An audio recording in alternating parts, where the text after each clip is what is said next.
Conversa com meu povo.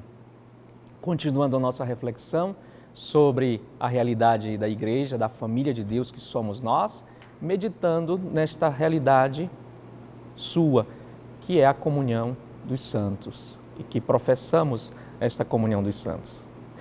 Queria agora retomar nossa reflexão, trazendo presente aquilo que nós encontramos, em João. E João também pensando precisamente no que se realiza nos santos, escreveu. Isso encontramos na sua primeira carta, no capítulo 3, versículo 1. Queridos amigos, vejam que grande amor o Pai deu para sermos chamados filhos de Deus. E nós realmente somos. A santidade é isto. Este amor que nos é dado e que nos permite ser chamados filhos do Pai. Mas João, para não cair em nominalismos, sublinha: e realmente somos.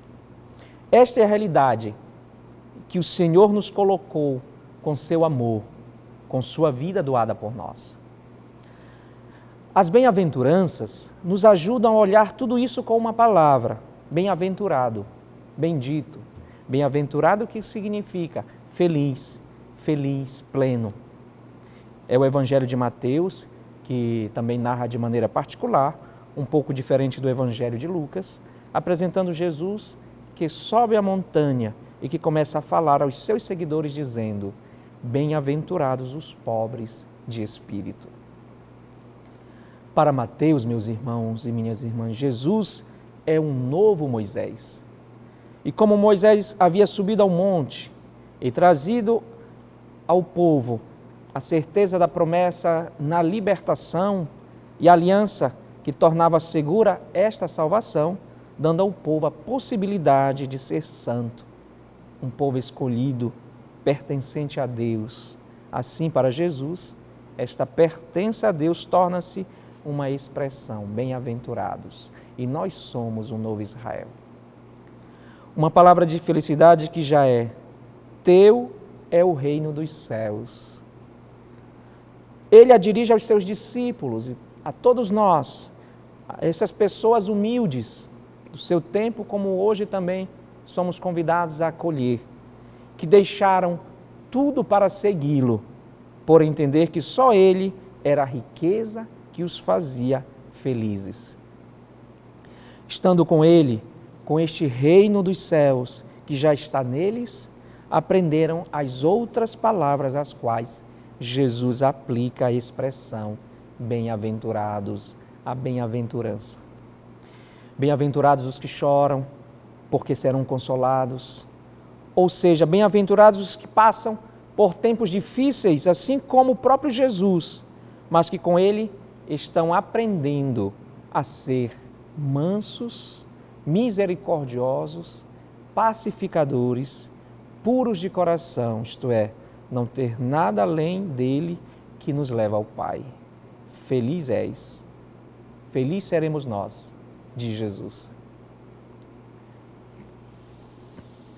Aqui está, meus irmãos e minhas irmãs, a santidade. Está, ou melhor, ninguém a vive sozinho, mas vivemos, Encontramos também na Sagrada Escritura os apóstolos, os discípulos que também eram enviados 2 a 2, e que nisso e nesta vivência comunitária percebiam a comunhão de uma vida nova, que os afastava de tudo. E principalmente a possibilidade de estar em relação com Ele e com o Pai. Este é o reino dos céus. Feliz porque o reino dos céus já é nosso. Isso não significa que a vida se torne fácil. Há lágrimas, como sabemos. Há que aprender a ser mansos. Há que aprender a ser misericordiosos. Mas o encontro com o Senhor também torna o nosso futuro seguro. Seremos consolados. Imagino tantas pessoas hoje, nos leitos dos hospitais, pessoas vivendo uma solidão, abandonadas, pessoas que experimentam os condicionamentos de uma realidade de dificuldade de saúde, pessoas que perderam seus empregos, vivem a pobreza e tantas outras realidades e situações. a nível psicológico também. É claro que o convite que temos, né, que o Senhor nos faz é de nós, como igreja, sermos presentes a essas pessoas, com ajuda material, com a presença, com a palavra e, é claro, anunciando a boa nova desta salvação, que é uma salvação que significa uma saúde, tanto física como espiritual. Então, vemos assim, aqueles que receberam misericórdia, somos assim então, estes serão chamados como nós somos, filhos de Deus, e eles verão a Deus.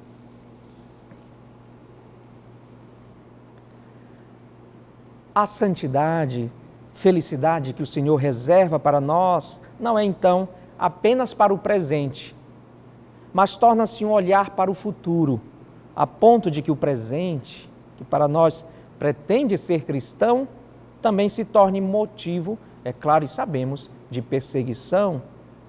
Pensemos na história, mas também em alguns momentos da nossa vida, quantos mártires, quantas pessoas são perseguidas, mas mesmo nessas circunstâncias, Jesus nos diz, bem-aventurados, porque grande será então aquele prêmio nos céus. E já agora podemos, de certo modo, experimentar esta recompensa. Aqui, meus irmãos e minhas irmãs, a festa dos santos nos coloca diante dos homens e mulheres que, em muitas formas, de muitos modos, desde as mais simples, de uma vida cristã, na própria família, até os grandes santos que tornaram a história bela e fecunda para o bem, mostram a beleza que já está dentro de nós. Façamos também assim. Beleza não é fugir, não é deixar para depois, mas para atravessar o tempo que vivemos, para enfrentar os deveres, compromissos, dificuldades, com as palavras que Jesus nos dá como canais de santidade e felicidade. Só aqui para recordarmos a mansidão, a misericórdia, o dom da própria existência, da própria vida, a clareza do coração, coração como lugar das opções, das escolhas, das decisões certas, o compromisso com o bem, com a paz, com as pessoas que precisam, que necessitam. Esta última é a bem-aventurança a que Jesus se aplica. Serão chamados filhos de Deus. E João, em sua carta, assim repete: você vê que grande amor o Pai nos deu para sermos chamados filhos de Deus. E nós realmente somos. Meus irmãos e minhas irmãs, que esta ênfase de João sustente o nosso coração, dê-nos aquela beleza, aquela felicidade séria e profunda, que é a certeza de estar na realidade de Deus, que nos permite enfrentar todas as outras realidades com aquela alegria que a santidade nos dá. E que Maria nos ajude a entender tudo isto, a viver tudo isto. Nela, em Maria, em Nossa Senhora, contemplamos o que também Deus deseja realizar em nós. Que esta solenidade, como dizia e lembrava, né, de todos os santos, faça-nos pensar, recordar que somos uma família, daqueles que nós que peregrinamos, aqueles que se preparam, né, que passam pela purificação e aqueles que com Deus já estão, uma única família que se une. E é na Sagrada Liturgia que podemos vivenciar e experimentar tudo isto. Mas gostaria também de falar alguma coisa, como podemos juntos, né, fazer esse percurso, esse caminho. Em nossa Arquidiocese de Belém, Dom Humberto pediu que os vigários episcopais, em nome dele, fizessem as visitas pastorais na nossa paróquia da Santíssima Trindade. Esses dias estamos vivendo, concluindo no domingo, dia de Todos os Santos, cônego Roberto Cavalli, que é o vigário episcopal da região Santana, mas como os outros vigários episcopais, né, você que certamente já viveu esta visita, para entender um pouco. Então, queria refletir esse sentido mesmo espiritual, sentido espiritual por trás da palavra paróquia. Jesus chama os seus discípulos e colaboradores das camadas sociais, religiosas mais diversas, sem exclusão alguma. Ele interessa-se pelas pessoas, não pelas categorias sociais ou pelas atividades que realizam. E o mais belo é que no grupo dos seus seguidores, todos, mesmo se diversos, coexistiam, superando as inimagináveis dificuldades. De fato, é o próprio Senhor o motivo de coesão, no qual todos se reencontram unidos. Então, o que significa a realidade de paróquia? Paróquia tem a ver com morada próxima, peregrinos e até com um barco que nos leva ao céu. O que é uma paróquia? Quase todo mundo usa esse termo, mas o que significa mesmo? Uma paróquia é uma comunidade de fiéis cristãos constituída de forma estável e estabelecida, claro, por um bispo. Como regra geral, a paróquia ela é territorial, ou seja, inclui todos os fiéis cristãos de um determinado território. No entanto, até o direito canônico também prevê grupos de cristãos não vinculados por fronteiras territoriais. Isso na prática significa que pessoas que residem fora de uma determinada paróquia podem assim pertencer a ela, não obstante a localização. Então, ressalto para mostrar que, para buscarmos esse caminho de santidade, é na realidade da paróquia, com tudo aquilo que lhe configura, que somos convidados. Devemos sentir em cada paróquia nossa, em cada grupo, movimento e pastoral, peregrinos que moram ao lado, pois a palavra paróquia vem do grego paroikia, que significa casa ao lado.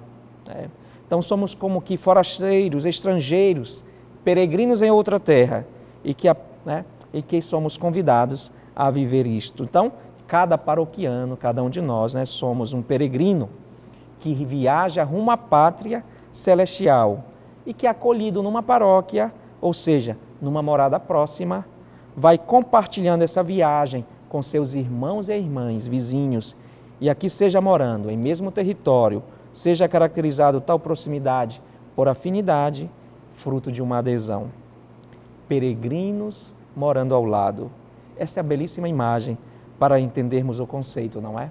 Das nossas realidades paroquiais, das nossas, claro, estruturas necessárias, mas acima de tudo é o povo santo de Deus que somos nós, que alimentados pela Eucaristia, santificados pelos sacramentos e também sacramentos que recebemos para entender a nossa missão, a vida consagrada, a vida sacerdotal, a vida matrimonial, ou no momento que temos uma dificuldade de saúde, com a unção própria para aquele momento, os mais diversos, diversas experiências, assim vivemos como peregrinos que caminham rumo à pátria celestial.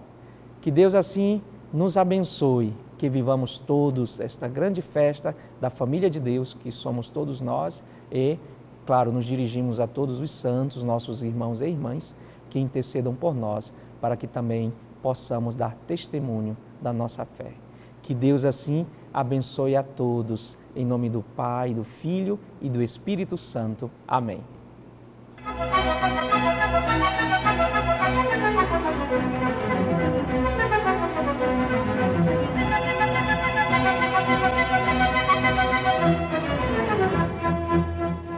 Conversa com meu povo. Desejo refletir com vocês sobre a realidade da igreja, falando de modo bem específico sobre a comunhão dos santos, já que celebramos a festa, a solenidade de todos os santos. Nesta liturgia, na solenidade de todos os santos, somos convidados a recordar a experiência extraordinária de comunhão espiritual que vivemos na igreja. A igreja militante, nós que caminhamos, a igreja peregrina, a igreja que passa pela purificação, a purgativa, que se prepara pela purificação para o encontro face a face com o Senhor, e a igreja triunfante, que já goza desta visão beatífica. Não são 3 igrejas, mas uma única igreja, a família de Deus. Um corpo, unidade muito firme, que partilha os dons materiais e espirituais. Nestes dias, a liturgia, ao celebrar todos os santos, os fiéis defuntos, comemora não a morte, mas a ressurreição. Na verdade, meus irmãos e irmãs, a igreja não procura pronunciar palavras sobre o fim, mas sobre a vida. Como você reconhece um santo? Penso eu que, e muitas vezes, Papa Francisco tem nos pedido para contemplar esta dimensão. Reconhecemos um santo a partir da sua alegria, deste estado de ânimo, em primeiro lugar. O santo é uma pessoa não necessariamente extraordinária, mas extraordinariamente centrada no tesouro que faz sua vida feliz, ou seja, toda a unidade e harmonia. Claro que esta alegria não é a ausência das dificuldades, dos sofrimentos, dos desafios, mas um estado de ânimo que vem de dentro, claro, como um grande dom de Deus.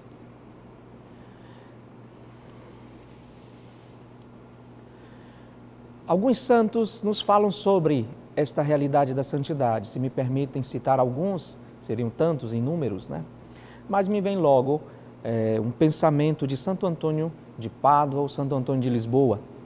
Diz assim: o homem justo se assemelha ao fruto, nele há a cor da santidade, o gosto da contemplação e o perfume de sua boa fama. Um outro grande santo, Charles de Foucault, nos ensina: não nos esqueçamos nunca de que não podemos fazer nenhum bem aos outros a não ser sob a condição de sermos santos nós mesmos. Papa Emérito Bento XVI: a santidade, a plenitude da vida cristã não consiste em realizar empreendimentos extraordinários, mas em unir-se a Cristo, em viver os seus mistérios, em fazer nossas as suas atitudes, pensamentos e comportamentos. São Padre Pio de Pietrelcina: pedir a Jesus que nos faça santos não é soberba, nem audácia, porque é o mesmo que desejar amá-lo com grande amor. E ainda também acrescenta São Padre Pio, o mesmo santo dizia: não é fácil, mas também não é impossível ser santo. Uma outra grande mística, Santa Elizabeth da Trindade, em seus escritos encontramos: um dia cairá o véu e seremos introduzidos nos templos eternos.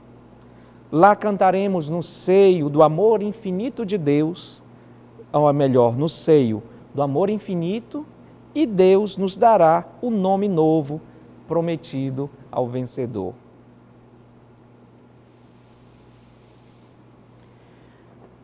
Cabe também ressaltar, meus irmãos e minhas irmãs, um pensamento do Papa Francisco, lá em uma de suas audiências no ano de 2013, em 30 de outubro, na Praça de São Pedro.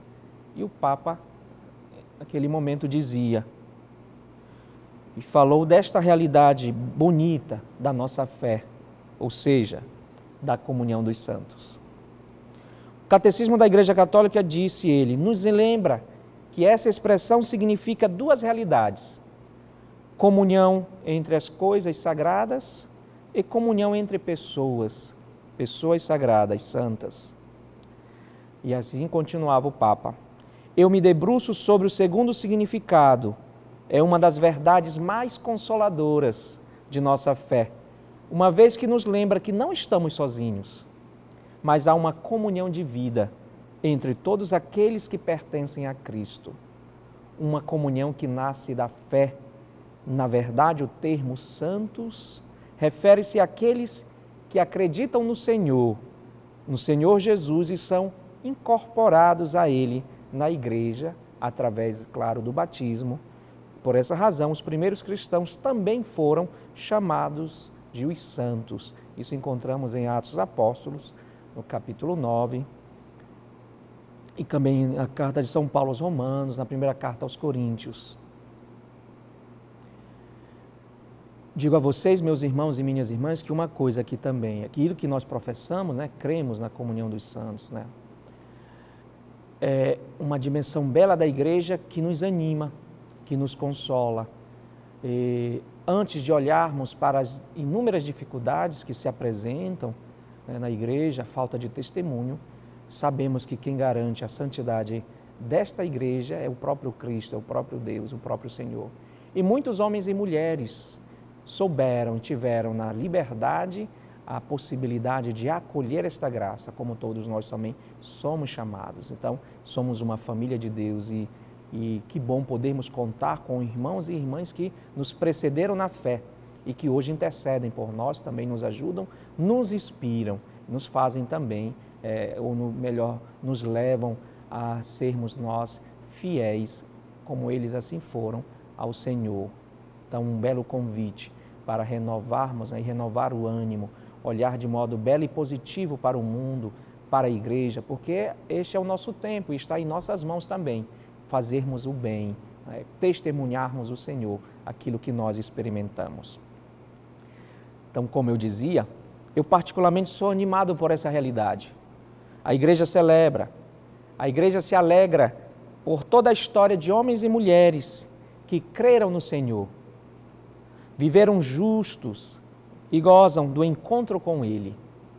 Unimos-nos a eles nesse sentido, acreditando precisamente no que dizemos, né, como eu dizia, na profissão de fé, na comunhão dos santos, no vínculo que nos une a eles, àqueles que conhecemos e que são reconhecidos como santos pela igreja, mas também todos aqueles santos não conhecidos que hoje estão na realidade de Deus.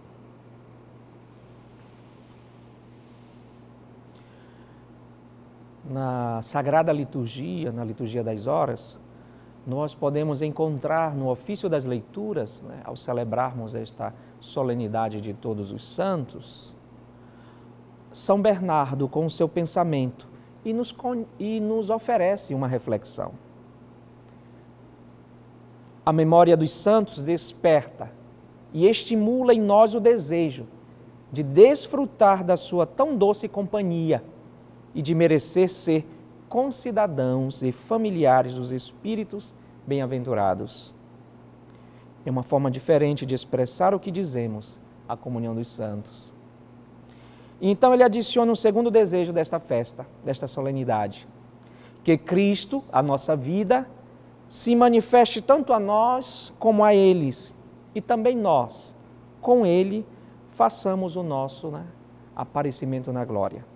É pedir ao Senhor que, por meio desta solenidade, possamos vê-lo melhor com os olhos da fé, mas também aparecer com Ele, né, ouvir, sermos nós ressuscitados, participarmos da sua glória, já aqui participando daquilo que o Senhor realizou, antecipando já aqui na história esta realidade da eternidade.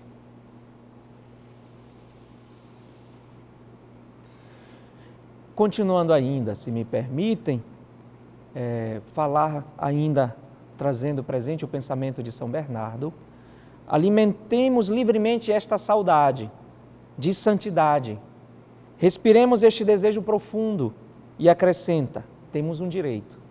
O desejo de santidade é sim a nossa necessidade, mas também é nosso direito, como assim Deus deseja que sejamos santos. Mas para que a esperança de uma felicidade tão incomparável se torne realidade, isto é, não é um desejo piedoso, precisamos da ajuda dos santos, por isso o significado da intercessão. Peçamos-lhes fervorosamente, então, como que para pedir a eles de modo insistente, para que pela sua intercessão também cheguemos lá, onde só nunca poderíamos pensar em chegar. Isso também Papa Francisco nos lembrou. Eis, irmãos e irmãs, este desejo de poder desfrutar também da companhia dos santos. Gostar de olhar face a face com o Senhor Jesus, mas também ter a ajuda do seu exemplo, da sua oração e de estar em comunhão com eles. Esta festa, então, nos dá um olhar cheio de alegria e beleza, em meio a tantas coisas difíceis, né, feias, que vemos, que ouvimos. Tenhamos este belo olhar para o alto, para aquilo que nos espera, mas também para o que já está em nós. Estamos em comunhão com eles e que nasce, como nos diz São Bernardo, de um desejo profundo da necessidade da santidade, que poderíamos chamar também de alegria, de felicidade, de plena realização, de contentamento. Sempre precisamos, e acredito que nestes tempos não é fácil para ninguém, enquanto há tanta dor ao nosso redor. Pensemos na pandemia, na pobreza, no desemprego, na morte de tantas pessoas, na perda da autêntica compreensão de quem seja o homem e a mulher, criados à imagem e semelhança de Deus. Devemos saber como guardar, então, zelosamente esta pérola preciosa, não para fugir da realidade, mas para poder ter um olhar que nunca se desvincula da relação profunda com Deus e daquele imenso bem que existe no mundo, feito por tantos homens e mulheres, por tantos santos e por isso o bem imenso que existe na história. Penso que seja esse o momento oportuno, repito, de termos um olhar positivo, belo para o mundo, para as coisas. Claro, não sendo ingênuos, né? Sabemos que muitas coisas precisam melhorar. Às vezes, meus irmãos e minhas irmãs, lemos ou fazemos história apenas por meio de eventos grandiosos e por vezes maus. Enquanto na história há muitas histórias de bem, santidade, amor, justiça, compromisso. Nós ouvimos, né, lemos no livro do Apocalipse, naquela passagem do Apocalipse no capítulo 7, 144.000 marcados com um selo, um número simbólico. Atrás deles, de fato, o apóstolo diz que há uma imensa multidão. É a imensa multidão de pessoas, de homens e mulheres bons, que souberam construir um caminho de santidade. E olhando para eles, recebemos o apoio e a esperança de caminhar no tempo, nos nossos deveres, na nossa fé, nos nossos compromissos com esta confiança. Daqui a pouco retornaremos para continuar a nossa reflexão neste programa Conversa com Meu Povo, assim, pedido por Dom Alberto, que, como sabemos, o acompanhamos nesses dias, que estará fora de Belém, em um tratamento, mas já estamos unidos a ele, pedindo pela sua plena recuperação.